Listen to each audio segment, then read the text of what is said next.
sendiri. saya buat meja. Loh kok meja tak kepruin dewe ya? Bodoh, nggak mungkin lah ya. Jadi yang tersiksa itu ya umatnya sendiri, mesti panca indera, dua telinga. Kalau di dalam Al-Quran tuh alif lam mim. Penglihatanmu kebijaksanaanku, pendengaranmu adalah simponiku, ya ta? Penciumanmu perabaku. Peraba itu kewibawaan. Mata bisa ditipu, telinga bisa ditipu, lidah bisa ditipu, hidung tidak bisa ditipu. Misalnya kita kumpul-kumpul, wah mesti kasmangan saya bulan ingat tuh tiap bulan saya bulan. Nah, karena hidung itu tidak bisa ditipu. Makanya didekatkan dengan mulut supaya makan sesuatu itu tidak sampai keliru. Dan semua kehidupan binatang, hidung pasti dekat dengan mulut. Pasti, itulah hukum hebatnya Sang Maha Sempurna. Oke. Kemudian begini, ini kan lagi rame-ramenya orang berbicara tentang salah satu bukunya yang jadi tentang jagat merenovasi diri. Sekarang lagi populer-populernya menjadi bahan diskus di mana-mana, khususnya di kalangan spiritual nih, yang namanya garu lewat itu tadi kan, atau kemudian apa itu namanya persoalan musibah, bencana, ya kan. Nah ini supaya orang bisa lolos daripada pembersihan besar-besaran jagat ini, apa ada laku prihatin khusus yang disarankan yang Jati mungkin? Ya ada, tapi sangat sederhana banget. Iya, bagaimana ya? Di buku itu memang saya tulis, nanti manusia seluruh dunia itu hanya akan disisakan 27,3% seluruh dunia. Ya karena semua sudah kadung salah dari menungso tadi itu ya. Kenapa harus disisakan? Karena bumi itu bagaimanapun harus dihuni oleh manusia. Oleh karena itu hanya manusia yang terpilih yang menjadi sisa untuk selanjutnya berdinamika, berdialektika di zaman yang akan datang. Nah, salah satunya antara adalah kalau mencari ilmu pengetahuan, ya carilah ilmu pengetahuan yang betul-betul bisa bermanfaat, yang bisa dibuktikan. Misalnya tentang surga. Besok kalau surga di sana kalau mati, kalau kelakuannya baik akan dijemput matahari yang cantik-cantik ya dan sebagainya. Ya boleh-boleh saja untuk iming-iming ya. Tapi kalau menurut kitab sebenarnya di surga itu, di sana di bawahnya mengalir sungai yang bersih, jernih dan gemericik, dan di bawahnya mengalir dan di sana ada tanaman antara lain jahe dan merica. Jadi surga itu adalah pada waktu hidup ini. Kalau mati konsekuensi logis pada waktu otak memanage hidup. Ya, tinggal bener kalau keliru bukan salah loh ya.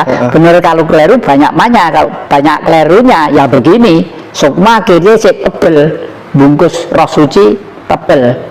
Dan itu ribuan tahun mungkin lebih tersiksa pada waktu di bumi itu.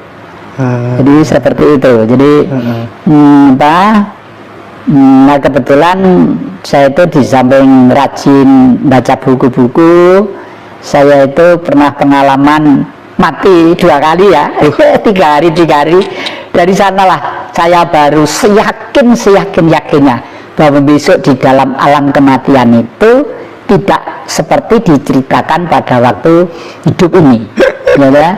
Karena konsekuensi logisnya itu dibawa oleh otak pada waktu berbentuk sukma. Di Quran sendiri kan juga dikatakan bahwa sesungguhnya nanti manusia itu akan dibangkitkan di bumi ini. Jadi surga nggak masuk akal kalau di langit. Langit itu tidak ada apa-apa. Ya cuman sudah menjadi doktrin gimana ya yang ya itu teori ribuan tahun yang lalu masih ngotot disampaikan di zaman milenium. Repotnya seperti itu ya. Rame-rame orang pada bicara tentang Ratu Adil, bicara tentang Satrio Piningit hingga harta karun Bung Karno. Menurut pandangan subjektivitas saya justru spiritual ketika diarahkan ke sana membuat bangsa kita menjadi pemalas dan penghayal, tidak seperti layaknya di Cina, di negara-negara maju yang lainnya menggunakan spiritual, kekuatan leluhurnya, aksi nyata, konkret yang bermanfaat untuk dunia. Mereka lahirlah penemu-penemu, peneliti-peneliti hebat. Apa tanggapan yang terkait hal itu? Ratu Adil, Rat itu bumi, Adil jelas ya, Adil itu adalah keseimbangan, keselarasan, keserasian. Jadi pada waktu bumi itu sudah dalam titik tertentu membutuhkan keselarasan, keserasian yang akan dibawakan oleh seseorang. Bahasa saya seseorang.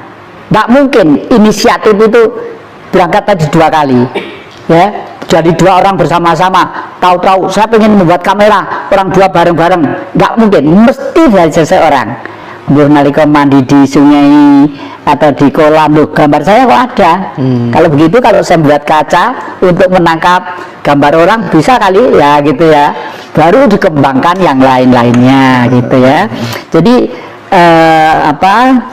oleh karena itu adil itu adalah suasana, dan setiap kurun waktu tertentu itu kenapa jam itu kok mesti angka 12? Yang membuat jam itu juga Nabi menurut saya, ya toh? Seluruh dunia loh. Betul. Jam itu sampai 12. Nah, 13 itu dari rekayasa baru ya. Jam 1 siang, tapi 12 dimanapun, artinya orang yang membuat itu sinarnya adalah petunjuk dari Sang Maha Gaib untuk supaya hidup tertata dan rapi. Nah, hari ada 7 bulan wong Jawa mengenal yang namanya pitonan. 7 tahun windu, 70 tahun rata-rata umurnya orang. 700 tahun mau tidak mau zaman harus ganti. Nah, pada waktu zaman harus ganti dan semua manusia masih dalam kegelapan pemikiran, itulah berkhayal mendambakan suatu sosok yang namanya Ratu Adil dan Satrio Piningit. Kalau dulu zaman Satrio dulu, Satrio Piningitnya mungkin Tuhan Yesus, Satrio Piningit, Bung Karno, Satrio Piningit, Abraham, Satrio Piningit, mungkin seperti itu ya. Jadi sebenarnya itu bisa training itu bisa ke semua orang yang kemudian apa tuh namanya dipilih Tuhan, bisa ke semua orang. Bisa. Tidak hanya 1 orang gitu. Tidak hanya 1 orang. Jadi untuk sebagai masternya mesti 1 orang. Oh, mesti 1 orang. Tapi kepada siapa saja bisa. Oh iya. Kepada adik-adik juru kamera, juru lighting ini mungkin bisa saja. Jadi memang dalam kondisi zaman tertentu dipilihlah 1 orang terbaik barangkali. Itu sudah hukum sudah ribuan bahkan jutaan tahun yang lalu ya. Kemudian saya pengen tahu selama mendalami dunia spiritual ini kira-kira ada nggak yang pengalaman yang sangat misterius, tidak masuk akal, kemudian itu sampai terngiang-ngiang sampai saat ini tidak bisa dilupakan, ada nggak kira-kira? Saya dulu yang namanya gaib itu kan sama sekali nggak percaya. Sama sekali nggak percaya. Karena memang sangat rasional barangkali dulu. Iya, dulu sangat nggak seneng gitu, karena waktu kecil kegemaran saya itu nonton film koboi, nonton film Roma yang itu yang gagah-gagah itu. Iya. Gara-gara sebuah gong, makanya saya simpan 1 gong itu untuk mengenang kecil saya. Setiap hari tertentu Mbah Putri itu selalu menyiapkan saji-saji untuk gamelan-gamelan itu, wayang-wayang juga. Gong itu namanya Mbah Jinggo. Itu senengannya itu rujak iya begitu. Lalu Mbah Grono itu Buto Raksasa Gede itu, Ombo Karno itu senengannya dawet.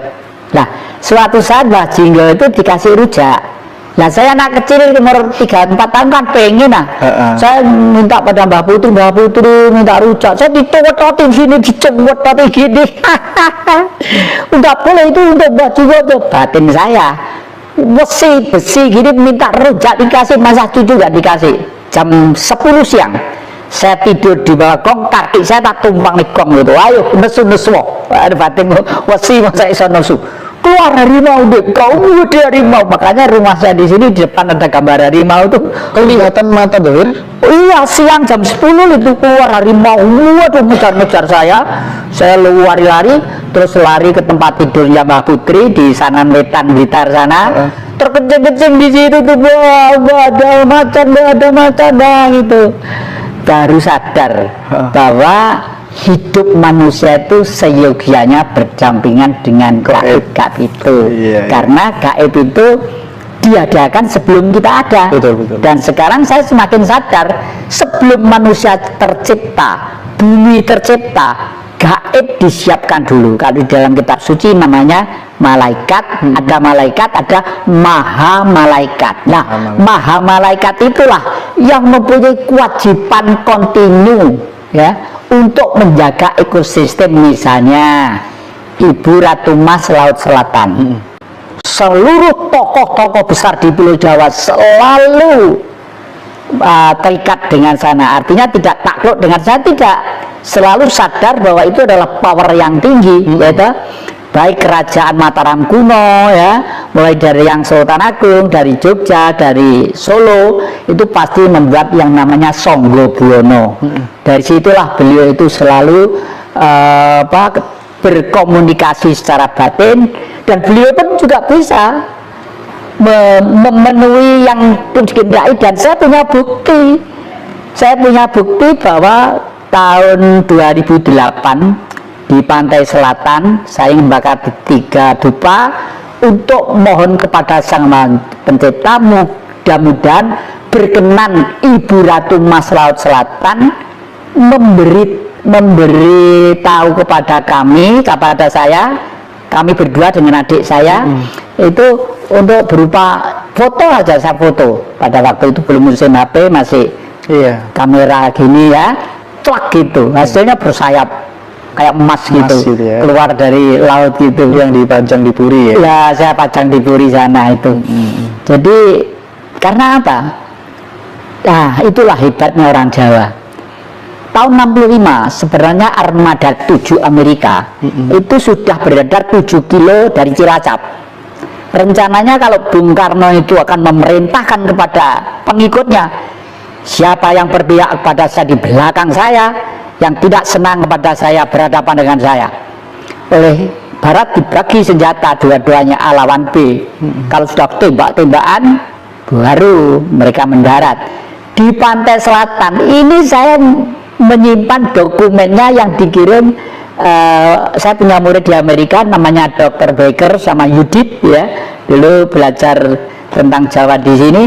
Dikirim fotonya bahwa di pantai selatan itu ada seorang putri berjalan pakai baju hijau klip-klip cantik begitu tahun 65, sehingga kapal itu nggak jadi mendaratkan, itu nggak jadi, lalu mundur lagi.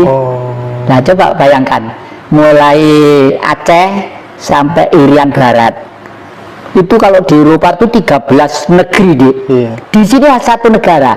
Kalau untuk menjaga negara yang kaya ini butuh angkatan laut berapa ribu, berapa triliun dolar untuk membiayai itu. Cukup Ibu Ratu Mas Laut Selatan aja, wong Jawa ngebong dupo teluru, mangsari ning mburi kudu tentara tok. Iya, oke. Sebuah pemikiran yang sangat luar biasa dari yang Jatikusumo. Nanti ini menjadi dokumentasi yang akan dilihat oleh anak cucu kita. Ya, yang sekarang gini, apa sih sebenarnya yang menjadi sumber penderitaan manusia itu ya? Yang menjadi sumber penderitaan manusia secara umum adalah sistem. Ya, selama sistem itu masih tidak dirubah secara frontal dengan istilah revolusi, tidak akan selesai. Perubahan itu harus secara komprehensif dan holistik ya. Iya, betul ya. Karena apa? Karena sejak tahun 65 sampai sekarang masih banyak orang yang punya kepentingan, keuntungan untuk memanfaatkan kekayaan negeri ini. Padahal satu pulau di negeri ini untuk hidup makan 1 bulan bangsa Indonesia itu cukup satu bulan. Diambil 1 hari lah. Untuk 1 bulan bangsa Indonesia cukup. Tapi sampai sekarang masih seperti ini. Dan ini harus kembali ke era nanti Majapahit. karena di Majapahit itu diatur sedemikian rupa yang disebut wilwatikta, wilayah kota dan ramba, ya. Nanti ditata jumlah penduduknya sekian, ya. Tiap kelompok itu misalnya 60 juta. Misalnya saya 60 juta, lalu saya melahirkan, anak saya melahirkan lagi, harus pindah dari ring itu, di luar ring itu. Satu rumah di sana, ada pun tiap hari makan ke sini boleh, tapi harus mendirikan rumah di sana. Jangan sekarang melumpuk padat ya sisi Pulau Jawa ini amblek kabetan wong kayak gedung-gedung gitulah. Terus ramba adalah wilayah di mana di itu ada sawah, ada kebun, ada pertanian, ada perkebunan, ya. Hidup dari situ, dan sistem gotong royong. Misalnya di Singosari hasilnya langsep, ditumpang hasilnya padi. Sekali tempo kita barter di situ, ya. Gitu ya. Kebetulan kemarin itu Bung Karno itu memang hebat. Kemarin itu saya nemu koin di tahun 1947. Jadi Bank Blitar gitu, Bank Blitar, tapi tidak ada rupiahnya. Bank Blitar itu ada koinnya, tidak tahu nemu. Terus oleh adik saya, Pak ini harus disimpan di dompetnya Bapak gitu. Jadi Bung Karno pada waktu itu untuk merdeka harus berani mandiri. Nek belum dia duit dewe, kasarannya gitu loh ya.